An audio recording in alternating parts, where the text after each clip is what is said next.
Hello everyone. Welcome to my presentation on the financial implications of COVID-19 on Liverpool Football Club. I'm Khalifa Saleh, student number 100-600-357 at Ontario Tech. So first of all, I'll be highlighting the key points of the presentation. I will explore how COVID-19 impacted on the sport of football or soccer for those in North America, with reference to Liverpool Football Club. Basically, I will give a brief background on Liverpool FC, its history, the importance it plays in society, and the city of Liverpool, exploring the trends and results of the English Premier League, or the EPL, and how it was impacted by COVID-19 since March 2020. I'll be focusing on what happened to Liverpool Football Club by exploring its financial statements of 2019 and the projections of 2020. I will also explore the additional costs and expenses that Liverpool had to endure in order to alleviate the impact of COVID-19 on the players and all employees of Liverpool. And finally, I will conclude by laying out the mitigating measures, which basically means how they undid their losses that LFC is implementing to lessen the impact of its revenue and costs, and how it is attempting to diversify and enhance its revenues. So here's a brief background on Liverpool FC. So they are the most successful team in English history, beating out Manchester United.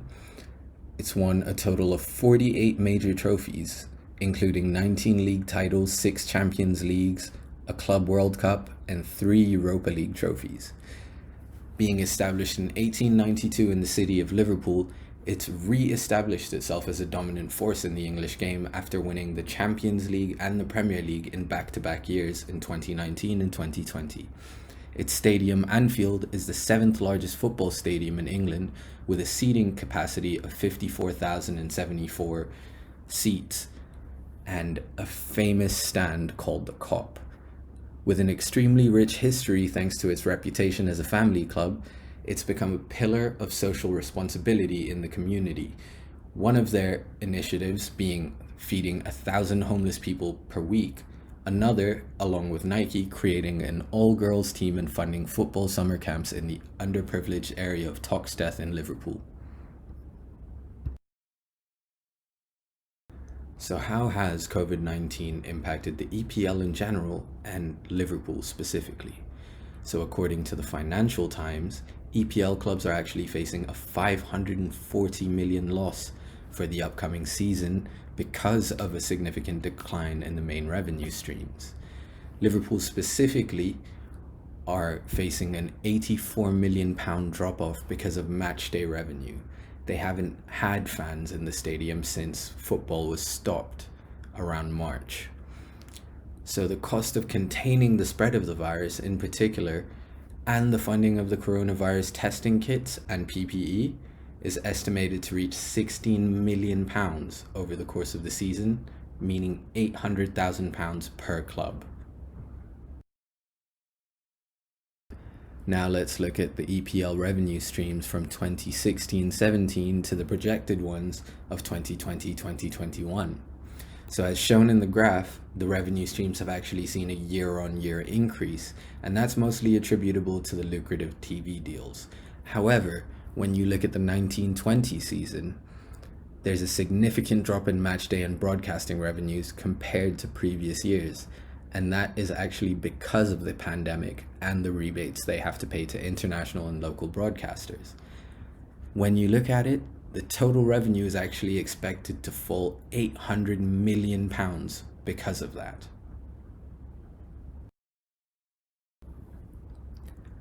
And what are the key factors contributing to these losses? So, the Premier League are actually going to have to pay £170 million to Sky Sports because the broadcaster allowed the UK customers to pause the subscriptions during pandemic times. International broadcasters were also due to receive £540 million in rebates.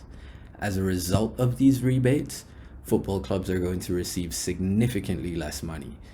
They're facing a serious cash crunch from the lack of ticketing income, and coronavirus testing kits and PPE have become new costs for all of these clubs.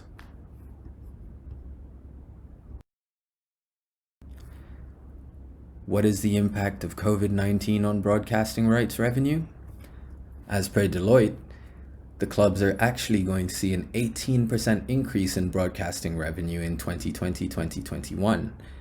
And after ending their $564 million deal with Chinese broadcasting company PPTV over non-payment of £160 million due in March 2020, they actually signed a new deal with Tencent Sports to cover the rest of the 2020-21 season. The details of the actual deal haven't been disclosed yet. So the rebates have actually affected all clubs, but since the world is actually coming to terms with the whole pandemic, the EPL are actually looking to mitigate these match day losses by signing more lucrative TV deals. So the main revenue streams from 2008-2009 to 2018 and 2019, they are broadcasting, match day revenue, and commercial revenue. Broadcasting and commercial income from 2008-2009 has been seeing a significant year-on-year increase from 225 million to almost 600 million euros in the past 10 years. More endorsements and bigger TV deals were offered because the English Premier League has become the most exciting league to watch out of all of the football leagues. £11 million hike in match day revenue is actually due to the new opening of the Anfield Road End stand, which has added an additional 8,500 seats. The broadcasting revenue forecasted to take a big hit for the 1920 season, showing significant losses for the first time in 3 years.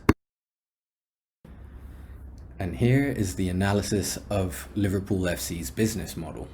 So to understand the actual impact of COVID-19 on the performance of Liverpool, I reviewed the audited financial statement, which was audited by Ernst & Young, one of the top 3 auditing companies in the world, for the period ending May 2019. Liverpool's pre-tax profit of £41.9 million is expected to be impacted because of the increased costs and the drop-off in revenue streams. Transfer fees for players is also expected to drop because of the pandemic. Clubs are actually looking to be a little more safe with their finances.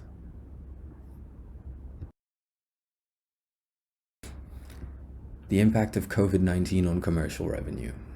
So commercial revenue is actually defined as income generated from merchandising and sponsorship deals. So Liverpool signed a 5-year deal with Nike in January 2020, ending their association with New Balance, and it's worth a guaranteed £30 million per year, along with 20% of any merchandising sold by Nike. Another thing is, and this is for marketing purposes, a new deal with EA Sports, which was signed in April 2020, means that Liverpool have a much more worldwide reach. FIFA sold an estimated 4.3 million units over the last year and is expected to outsell that figure this year.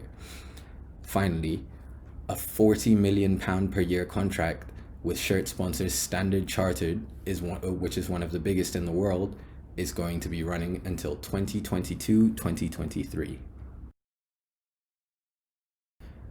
So what have they done to mitigate losses?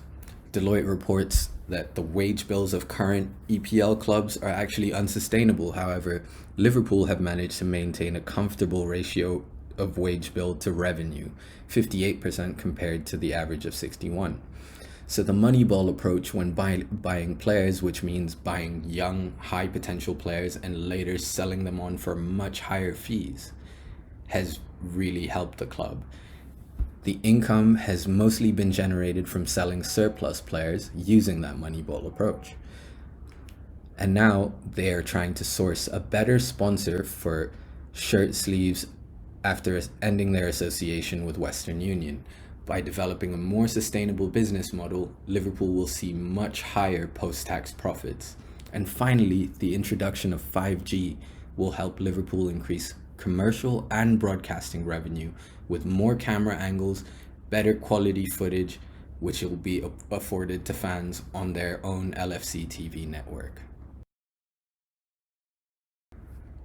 Thank you for listening to my presentation, and here are all of the sources that I've used over the course of this presentation.